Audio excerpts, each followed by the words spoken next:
জামাত ইসলামের পক্ষ থেকে আজকে আমরা 9 নং ওয়ার্ডের পূর্ব অংশে আমরা কাজ করেছি।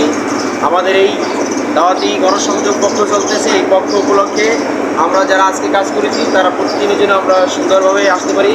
ইসলামের এই সুমহান দাওয়াত আমরা প্রত্যেকটি ঘরে ঘরে যেন পৌঁছে দিতে পারি। এই জন্য সকলে আমরা যেন সবাই আন্তরিকভাবে প্রতিদিন 25 তারিখ পর্যন্ত আমাদের কার্যক্রম চলবে। এই 25 তারিখ পর্যন্ত আমরা যেন সবাই আন্তরিকতার সাথে আমরা প্রতিদিন সকালে বিকেলে যে যখন সময় পাই আমরা বের হয়ে ইনশাআল্লাহ ইসলামের সুমহান দাওয়াত, বাংলাদেশ জামাত ইসলামের দাওয়াত প্রতিটি ঘরে ঘরে যেন আমরা পৌঁছে দিতে পারি ইনশাআল্লাহ। তাই আজকে আমরা আমাদের গণসংযোগ পক্ষ প্রায় শেষ করছি। এখন সমাপনী বক্তব্য প্রদান করবেন আমাদের বাংলাদেশ জামাত ইসলাম নারায়ণগঞ্জ জেলা ইউনিটের সদস্য মাওলানা এম সাইফুল্লাহ কামাল। আলহামদুলিল্লাহ রাব্বিল আলামিন, আসসালাতু ওয়াসসালামু আলা রাসূলিল কারীম। শহীদে কাফেলা বাংলাদেশ জামাত ইসলামী ফতুল্লাহ উত্তর থানা কর্তৃক আয়োজিত আজকে 9 নং ওয়ার্ডের পূর্ব লামাপাড়া এরিয়া আমরা আজকে দাওয়াতি কাজ করলাম। সকাল 7টা থেকে দাওয়াতি কাজ করলাম আল্লাহর মেহেরবানিতে। আমরা এখানে আজকে দাওয়াতি কাজকে আমরা ব্যাপক সাড়া পেয়েছি এবং আমরা প্রায় 60 থেকে 65 জন লোকদেরকে দাওয়াত দিয়েছি। সেখানে 32 জন সহযোগী সদস্য হয়েছে আলহামদুলিল্লাহ। এই জন্য আমরা আরও সময় দিলে ইনশাল্লাহ আরও বৃদ্ধি হবে।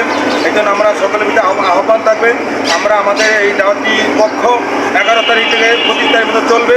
আপনাদের কাছে আহ্বান থাকবে, আমরা রেগুলার আমরা বের হব সকাল এবং বিকাল।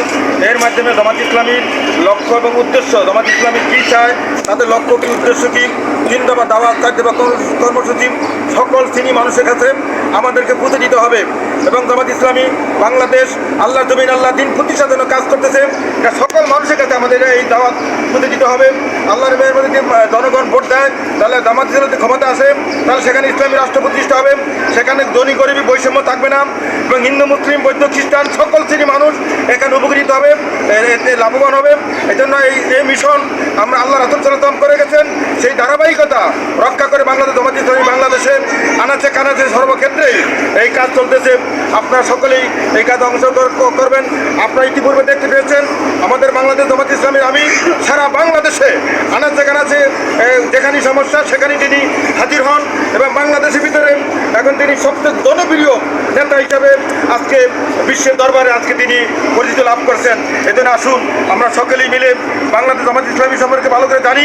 জামাত ইসলামী সম্পর্কে আমরা আরও যারা আমরা এখানে যারা আছি, আমরা যারা এখনও রোকন হই নাই, রোকন হব এবং কর্মী ভাইরা এলাকা কাজ করব।